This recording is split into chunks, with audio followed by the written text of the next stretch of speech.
Yeah. All right, let's bring in Ellie Kohanam, served as the deputy envoy for the State Department during the President Trump's first term. She was also on the short list to be the UN ambassador as well. Ellie, welcome to the program. Thanks so much for having me. Good morning, guys. Just your top thoughts of what the president is doing for his first foreign trip with the peace aspect of this and plus, obviously, the economic development as well.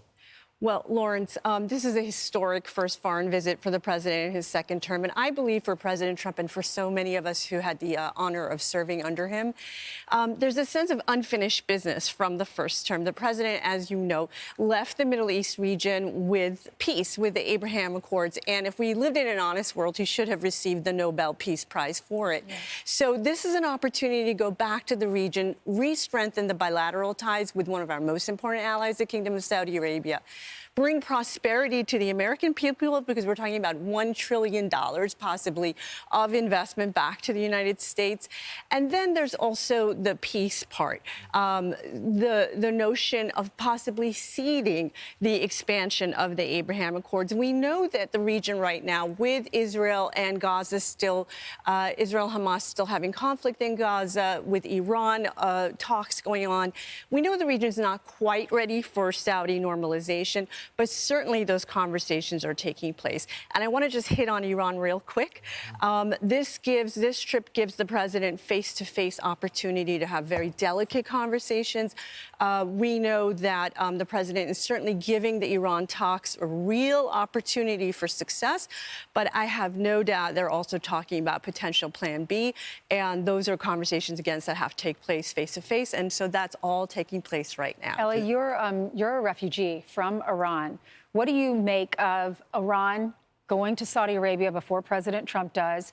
And what do you know about their nuclear weapons? I watched one interview, and a guy said, they're 4 months away. Exactly right, Ainsley. The Iranians and the Saudis are historical enemies, Sunni-Shia rift between them.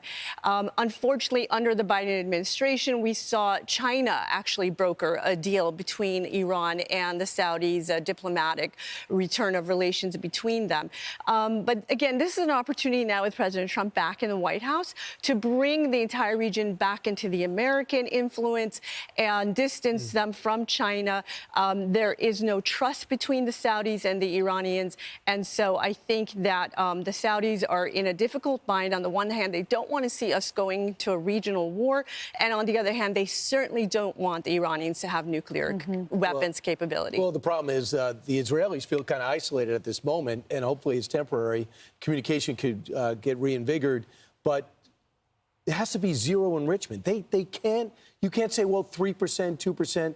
I'm worried about some mixed messages come from Steve Witkoff in an interview with Sean Hannity. He said, we got to make sure the enrichment is low. It's got to be zero. And does that worry people that sometimes there's a mixed message coming from the administration? Brian, I think if you listen to the president, he's said it so many times. He will not allow the Iranians to have nuclear weapons capability. He said just last week that he thinks... low enrichment is not capable, but all you have to do is increase the enrichment. Yeah, but the president has said that he means business, and he thinks the Iranians understand that he means business.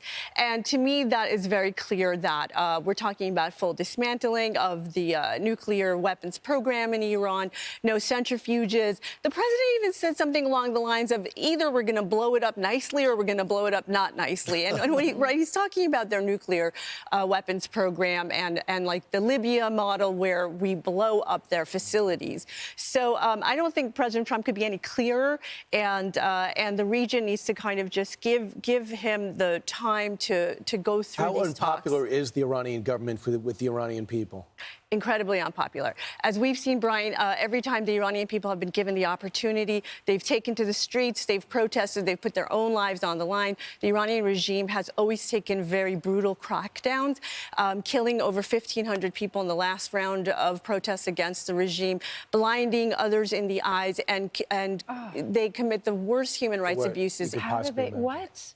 Yes, they actually With have acid? shot. How did they do They this? actually have shot protesters in the eye, willingly blinding them. And Ainsley, they commit the worst human rights abuses to those who are wind up in political prisons in Iran. So this is a very brutal regime, and every time the people have taken to the streets, they crack down very, very brutally on them. But the Iranian people have shown over and again that they seek freedom, they seek peace, and they love America. They are hoping the people want to get reunited into the nations. Ellie, now that we have you here, we can't let you go away without commenting on what's going to happen in Turkey. Do you see Putin coming to the table? Does he show up for the meeting? Zelensky has made it very clear. And we may see the President of the United States show up if there's a deal to be signed. Yeah, well, and I think that's the last point is exactly right. If there's a deal to be signed, I think the president knows these players very well. His relationship with Putin now, we know, goes back many years, and he spent time now with Zelensky. So I think he's got a good sense of the players and how serious they are or not. I don't see the president using his own political capital to go to Turkey unless there is absolutely a deal to be signed. But if there is, so much of that is because of the amount of time the president has invested in that process. And truly, if you look at the entire world, we see a president who's dedicated to bringing peace to every continent. Right. But if the thing is, if he shows up and everybody, all the delegations are there, and there's no deal done, it's because Russia has impossible demands. So it's on Russia, and that would isolate him even more. I think the president, it's a no-lose situation. If the other two show up and the president shows up, I think he It shows that he's a part of it, and he helped get them together. Yeah. Well, with the force of his personality, I agree. Yeah, he may not, but if he does show up, Brian, to your point, he's probably the only person on earth who can make a deal go through. Would he be able to do that, though, from a national security perspective? Wouldn't they have to go in early? His team would have to go in and make sure it's safe?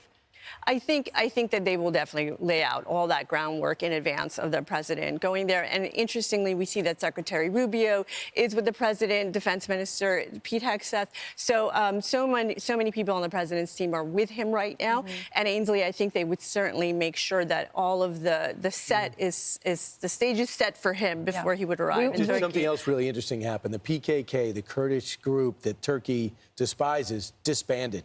And I'm wondering what happened behind the scenes to make a group that Turkey does not like just suddenly disband. And I'm wondering if that plays into it or if they got security guarantees, because the Kurds have been unbelievably loyal to Americans. Yeah, they are unbelievably loyal to Americans. They've been an important ally in the region as well to Israel and to other moderate states in the entire region.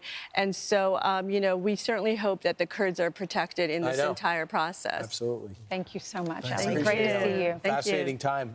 I'm Steve Doocy. I'm Brian Kilmeade. And I'm Ainsley Earhart. And click here to subscribe to the Fox News YouTube page to catch our hottest interviews and most compelling analysis.